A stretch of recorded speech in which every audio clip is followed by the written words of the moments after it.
Hello दोस्तों, स्वागत है एक नई वीडियो के साथ। आज मैं लेकर आ गया हूँ क्लास 9 हिंदी काव्य खंड पाठ है 3 और इस पाठ का नाम है दोहा। इसके जो लेखक हैं रहीम अब्दुल्ला हैं, इसके जो लेखक हैं इस पाठ के। ठीक है, और अब मैं आपको बता देता हूँ कि इनके जो लेखक हैं उनकी मैंने जीवन परिचय की वीडियो पहले से ही बना के रखी है, तो उसकी लिंक डिस्क्रिप्शन में आपको मिल जाएगी, तो वहाँ से जाकर आप वीडियो को देख लें। तो इस वीडियो में मैं आपको बताऊँगा पद्यांश पहला। ठीक है, और सबसे पहले यहाँ पहले हम पंक्तियाँ जानेंगे इसकी पद्यांश की, उसके बाद मैं आपको संदर्भ बताऊंगा, फिर प्रसंग, व्याख्या और काव्य सौंदर्य। यदि आप चैनल में पहली बार हो तो सब्सक्राइब कर लीजिए चैनल को, और वीडियो अच्छी लगे तो लाइक कर देना। तो चलिए वीडियो स्टार्ट करते हैं। पद्यांश पहला है, जो रहीम उत्तम प्रकृति का करी सकत कुसंग, चंदन विष व्यापत नहीं लिपटे रहत भुजंग। यह है इस पाठ का पहला वाला पद्यांश। तो जो रहीम उत्तम प्रकृति का, इसका संदर्भ में आपको बता देता हूँ। प्रस्तुत दोहा हमारी पाठ्य पुस्तिका के काव्यखंड के अंतर्गत दोहा शीर्षक से लिया है। यह कवि रहीम द्वारा रचित रहीम ग्रंथावली से लिया गया है। ये हो जाएगा इसका संदर्भ। तो चलिए आगे बढ़ते हैं। अब मैं आपको बताता हूँ इसका प्रसंग। प्रस्तुत दोहा में कवि ने श्रेष्ठ व्यक्तियों के स्वभाव, उत्तम प्रकृति तथा चरित्र की दृढ़ता का वर्णन किया है। ठीक है, तो व्यक्ति का चरित्र कैसा है उसका इनमें वर्णन किया है। अब मैं आपको इसकी व्याख्या बताता हूँ। कवि रहीम कहते हैं कि जो व्यक्ति बहुत अच्छे स्वभाव के होते हैं उन पर बुरी संगति का प्रभाव नहीं पड़ता। जिस प्रकार चंदन के वृक्ष पर अनेक सर्प लिपटे रहते फिर भी चंदन अपनी सुगंध को नहीं छोड़ता और ना ही उस पर विष का कोई प्रभाव पड़ता, उसी प्रकार अच्छे व्यक्तियों पर बुरे व्यक्तियों का कोई प्रभाव नहीं पड़ता। ठीक है, तो कवि कहते हैं कि जिस प्रकार चंदन की लकड़ी है उस पर सांप लिपट जाते हैं और उनका विष का चंदन पर कोई प्रभाव नहीं पड़ता, तो उसी प्रकार जो बुरा व्यक्ति है और कोई अच्छे व्यक्ति पर प्रभाव नहीं पड़ता। तो चलिए अब व्याख्या नंबर इसका मैं आपको काव्य सौंदर्य बता देता हूँ। इसकी भाषा है ब्रज, इसकी शैली है मुक्तक, इसका रस है शांत, इसका गुण है प्रसाद, छंद है इसमें दोहा, अलंकार है उपमा एवं अनुप्रास। तो हमारा पद्यांश पहला कंप्लीट हो गया। तो अब चलिए पद्यांश नंबर दूसरा बताता हूँ मैं आपको। रहीमन प्रीति सराइये मिले, होत रंग दून, ज्यों जर्दी हरदी, तेजों तेजों सफ़ेदी।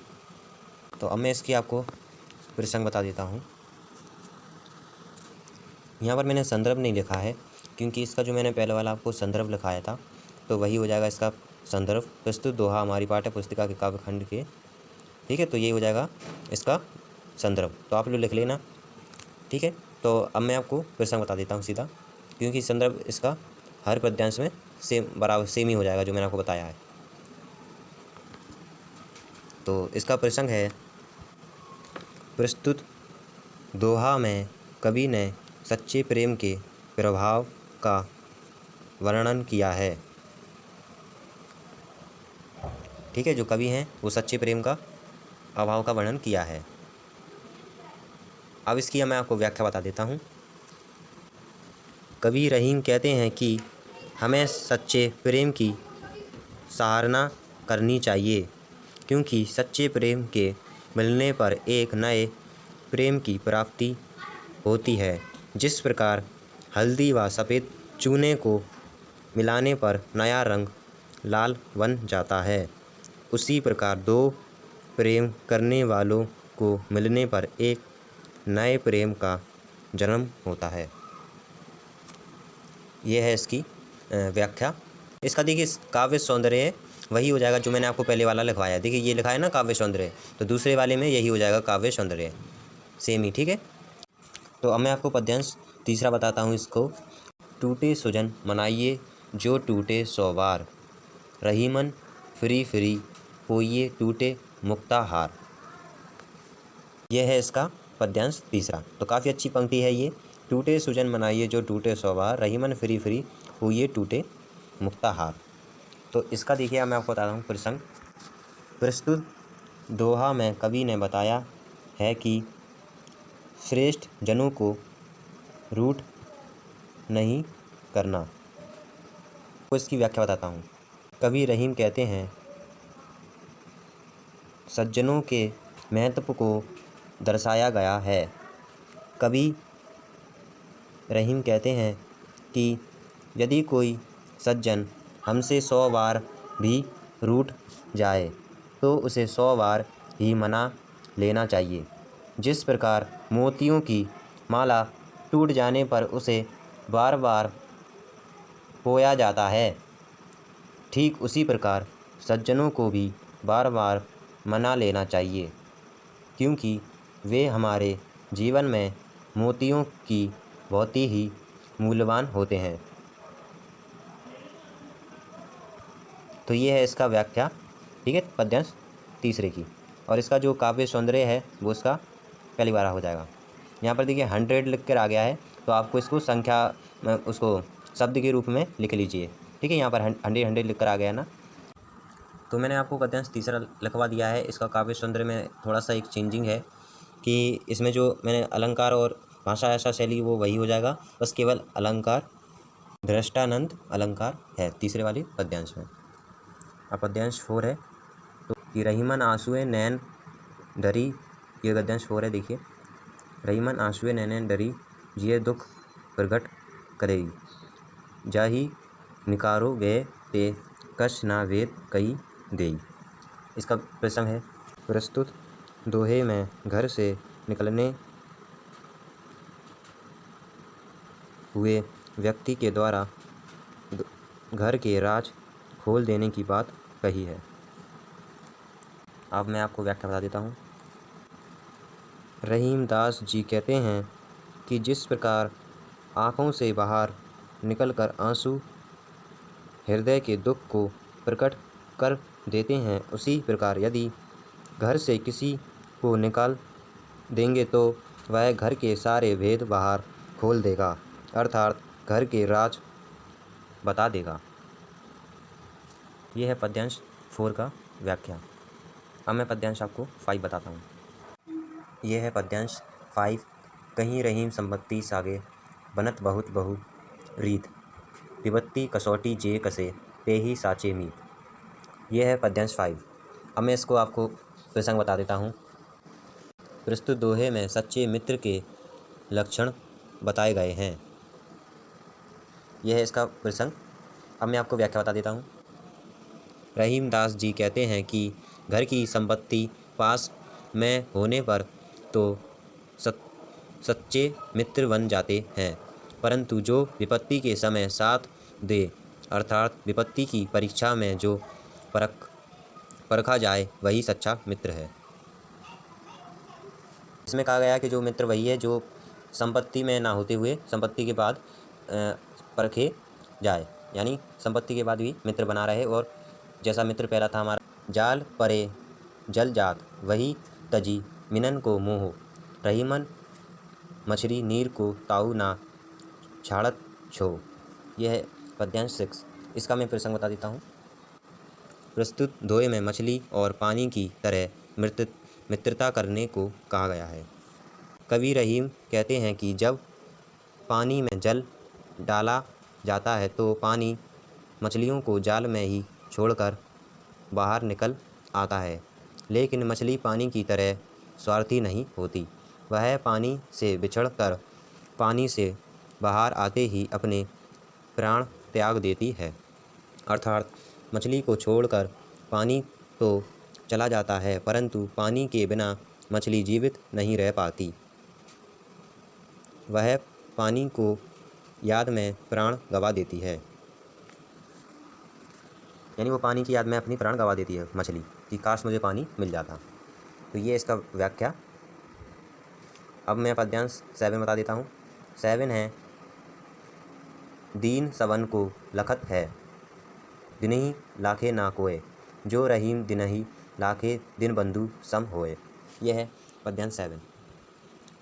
इसका प्रसंग है, प्रस्तुत दोहे में कवि ने बताया है कि यदि मनुष्य गरीबों और दीन दुखियों पर दया करे तो वह ईश्वर के समान हो जाते हैं। ठीक है, यह है प्रसंग। अब मैं व्याख्या और बता देता हूँ।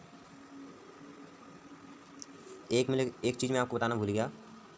देखिए, पद्यांश 6 और 7 जो मैंने अभी आपको बताया है, पद्यांश 6 और 7 उसमें काव्य सौंदर्य अलंकार में अनुप्रास हो जाएगा। दोनों में 7 और 6 में हो जाएगा अनुप्रास अलंकार, और काव्य सौंदर्य बाकी सब वही रहेगा, भाषा शैली दोहा छंद वही रहेगा। ठीक है, इसमें बस अलंकार चेंज हो जाएगा। अब व्याख्या 7 की व्याख्या है, कवि रहीम कहते हैं कि दीन गरीब दुखी व्यक्ति अन्य सामर्थ्य व्यक्तियों को इस प्रकार उम्मीद से देखते हैं कि लोग हम इन पर कृपा करेंगे और हमारी सहायता करेंगे, परंतु अधिकतर लोग उन्हें अनदेखा कर देते हैं और उनकी सहायता नहीं करते हैं। रहीम जी कहते हैं कि जो मनुष्य दीन अर्थात गरीबों की सहायता करते हैं वे मनुष्य ईश्वर के समान दीन बंधु होते हैं। अलंकार है उपमा अलंकार, और काव्य सौंदर्य इसका वही हो जाएगा सेम। चलिए, तो पद्यांश 8 है, प्रीतम छवि नैननी बसी पर छवि, कहाँ समाए भरी रसाए, रहीम राखी पथिक अपू फिरी जाए।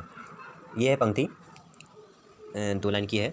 अब इसके मैं प्रसंग में बता देता हूँ। इसका प्रसंग होगा, प्रस्तुत दोहे में कवि ने कहा है कि ईश्वर रूपी प्रीतम मिल जाने पर अन्य वस्तुओं से मोह या प्यार छूट जाता है। क्या है इसकी? कवि रहीम कहते हैं कि मेरे नेत्रों में ईश्वर रूपी प्रीतम का रूप समाया है। अब इस सुंदर रूप को पाने के बाद मेरी आँखों में दूसरों के लिए कोई स्थान नहीं है। जिस प्रकार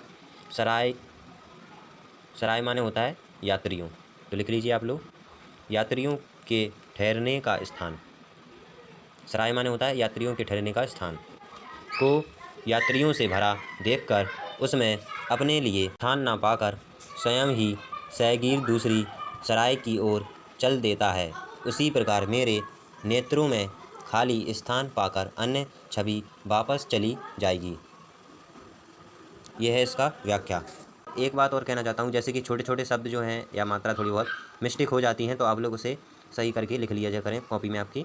तो मैं नहीं चाहता कि आपकी कॉपी में गलत नोट हो। तो चलिए पद्यांश नंबर 9,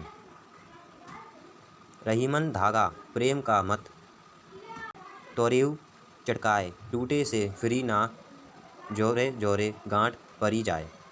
ये पंक्ति है। अब इसका प्रसंग, प्रस्तुत दोहे में कवि ने प्रेय संबंधों को संभालकर रखने की बात कही है। ये पद्यांश 9 का प्रसंग है। अब मैं आपको व्याख्या बताता हूँ। कवि रहीम कहते हैं कि प्रेय रूपी धागे अर्थात संबंध को कभी भी झटक कर नहीं तोड़ना चाहिए। जिस प्रकार धागा एक बार टूट जाने के बाद पुनः नहीं जुड़ता और पदी जोड़ भी जाए तो उसमें गांठ पड़ जाती है, उसी प्रकार प्रेय संबंध भी एक बार टूट जाने पर पुनः नहीं जुड़ते और यदि जुड़ भी जाते हैं तो उसमें पहले जैसी बात नहीं रहती। इसमें पद्यांश नंबर 8 में काव्य सौंदर्य में केवल अलंकार चेंज है। अलंकार है दुष्ट नांत अलंकार। पद्यांश 8 में है दुष्ट नांत अलंकार काव्य सौंदर्य में। भाषा गुण प्रसाद वही हो जाएगा शैली। ठीक है, और जो 7 में है, 7 में क्या है? 7 में है कि उपमा अलंकार। ठीक है, अब पद्यांश है 10, प्रसंग है, प्रस्तुत दोहे में कवि रहीम ने संगति के प्रभाव का वर्णन किया है। कवि रहीम कहते हैं कि जिस प्रकार स्वार्थी नक्षत्र से घिरी सभी बूंदें समान गुण वाली होती हैं, लेकिन संगति के कारण उसके गुण परिवर्तित हो जाते हैं, अर्थात अलग अलग वस्तुओं पर उसका प्रभाव अलग अलग होता है। जैसे केले में पड़कर वह कपूर बन जाता है, सीप के मुंह में गिरकर मोती बन जाता है तथा सर्प के मुंह में गिरकर विष बन जाता है। ठीक इसी तरह मनुष्य की जिस संगति में बैठता है उस पर वैसा ही प्रभाव पड़ता है। यानी जो इस व्याख्या में कह रहा है, जैसे कि कह रहा है कि हमें जैसे बुरे व्यक्ति के पास बैठोगे तो बुरा असर पड़ेगा, तो हमें कभी भी बुरे व्यक्ति के पास नहीं बैठना चाहिए। अच्छे व्यक्ति के पास बैठोगे तो हमें अच्छी शिक्षा मिलेगी, अच्छे व्यक्ति से, व्यवहार से। ठीक है, तो प्रसंग में थोड़ा सा ये मिस्टेक है तो मैं इसको भी सही कर देता हूँ। अब इसमें व्याख्या नंबर पद्यांश 10 की जो व्याख्या है, इसमें जो अलंकार है वो है रूपक अलंकार। काव्य सौंदर्य करके लिखना है आपको, अलंकार क्या है। ठीक है, तो रूपक अलंकार है, और अलंकार में जो क्या है, काव्य सौंदर्य में क्या क्या आ जाता है, भाषा, शैली, छंद, गुण, ये सब वही हैं जो मैंने आपको सबसे पहले लिखवाया है। तो पद्यांश नंबर 11 प्रसंग है, प्रस्तुत दोहे में कबीर रहीम ने परोपकार के महत्व का वर्णन किया है। व्याख्या है, कबीर रहीम कहते हैं कि जिस प्रकार वृक्ष पर फल को स्वयं नहीं खाते, उसी प्रकार तालाब अपना पानी स्वयं नहीं पीते, अर्थात वृक्ष के फल तथा तालाब के जल का सेवन सभी लोग करते हैं। ये लाइन थोड़ी गड़बड़ हो गई थी तो मैंने आपसे सही बोल दिया है। ठीक है, ठीक उसी प्रकार सज्जन और ज्ञानी मनुष्य अपनी संपत्ति संचय दूसरे के लाभ तथा परोपकार के लिए करते हैं। इसमें अलंकार हो जाएगा अनुप्रास अलंकार। अनुप्रास अलंकार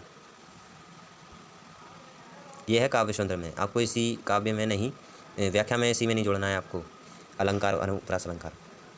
काव्य सौंदर्य हेडिंग डाल के फिर लिखना है।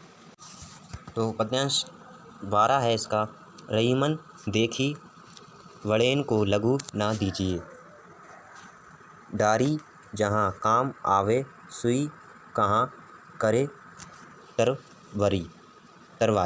ठीक है, यह है इसका पद्यांश।